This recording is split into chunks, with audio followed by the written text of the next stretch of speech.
About the tea cottage, it's so lovely. Sure. What would you like to know? What was your inspiration? Well, when I was doing this brochure on Lake Louise, I'll show it to you. I came across this old cottage that was in Lake Louise. It's an 84-year-old cottage, and it originally was in Banff as part of the tourist information place. And during the 50s and 60s, it was moved here to Lake Louise to be part of the warden's compound.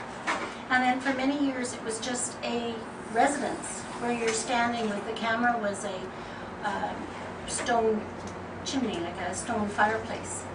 And when they moved the cabin from over where Building 5 is, they took the stones and they lined the pathway that's here outside the cabin. But Doris, our groundskeeper, lived here for 17 years.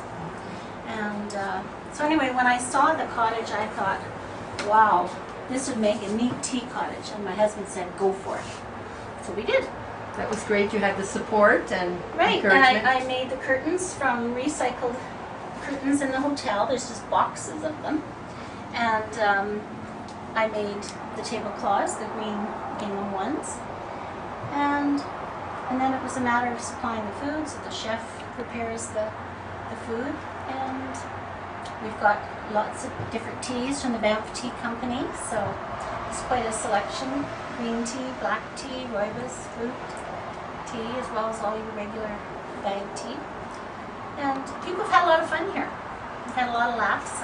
And you're thinking of keeping it open somewhat during Christmas? Maybe Christmas week. I can imagine, you know, the potbelly stove here hot, and skiers coming in here at 20 below and having soup and bread or fondue, maybe a few drinks, and then on to maybe dinner later on, you know. But I'm hoping that maybe it might work out.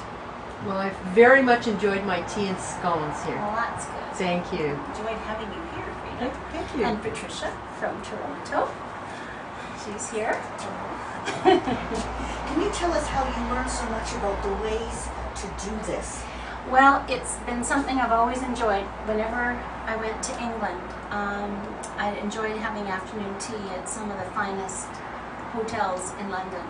I'm not really bragging, but I've been to, over the years, the Ritz, the Savoy, Claridge's, the Dorchester, the Barclay, Brown's.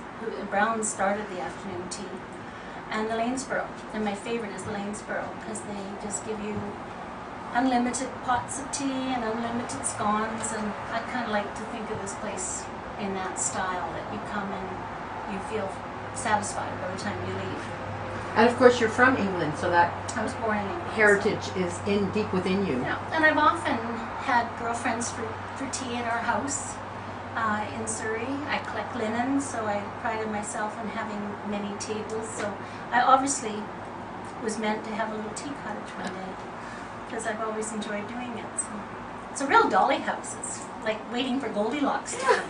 We had the bears here yesterday. But yeah, Goldilocks hasn't found the place yet. Okay. Anyway, thank you, Harvey.